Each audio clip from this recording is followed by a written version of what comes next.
We appreciate you logging on to KBTX.com. Timothy Delasandro kindly enough to stick around with us to answer a few more questions that we have for him that we couldn't get to on the air. Thank you for joining us again. Appreciate it.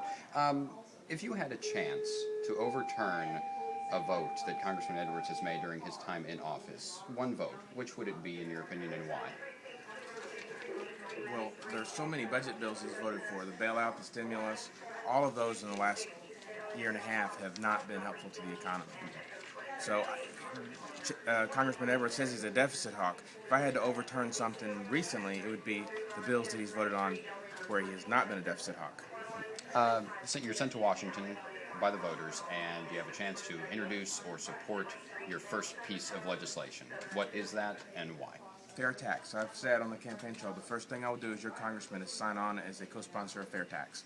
And the reason why is because the fair tax is the best chance we have to start making us a society of savers and start to reinvigorate our economy, to bring jobs back from overseas and to make savings tax-free so you can truly work for your retirement. When you hear the word bipartisan, that gets tossed around a lot. When you hear that word, what comes to mind for you? What comes to mind for me when I hear bipartisan? Normally, when someone in Washington says bipartisan, it means do things my way. And so what I think is going to be truly unique this election cycle is you're going to get 40 to 50 freshman congressmen that are constitutionally motivated and can just be a divide against the bickering between the two sides of the party, and so that we can take our government in a new way, which is back towards our constitutional model, and start limiting what's going on in Washington. Bipartisan to me means how can we get something else passed and some other burden passed on Central Texas. Central Texas has the solutions to our problems when Washington gets out of the way. On the topic of Homeland Security, do you in fact believe that a terror attack on American soil is an inevitability? Well, they're not going to stop doing what they're doing. I think it's our obligation to make sure that we go out of our way to ensure that they understand that those are without consequence. I mean, that those are not going to be without consequence. And so, for example, in Afghanistan, our number one, we're not going to nation build in Afghanistan. It's not going to happen.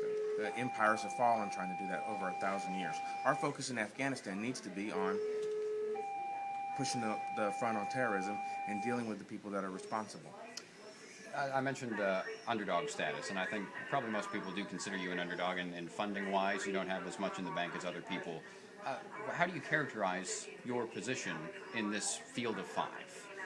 Well, my position, Scott Brown was an underdog until 3 weeks before the election. This is the election year for us to send underdogs to Washington. How I characterize myself is I'm a regular guy from the community. And if this is not the election year to elect a regular guy from the community, I don't know what is. This is why my wife and I decided to get in here.